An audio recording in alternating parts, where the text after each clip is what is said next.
Today I'm going to tell you the story about the legend of Mayon Volcano. Once upon a time, there was this girl named the Mayon. She was the daughter of the leader in Bicol. She was so pretty, so beautiful and kind that many young men wants to marry her. But she has a secret.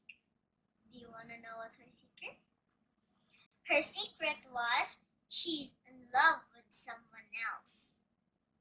She's in love with a boy named Hadiyong. Hadiyong was a great warrior from the Magayon's enemy. They love each other secretly. Time passes by. Both families found out.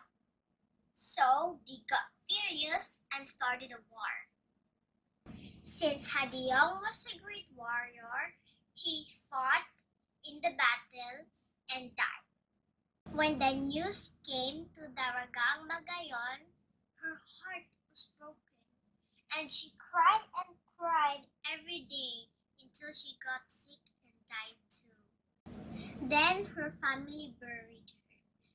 Few hundred years later, the ground where she was buried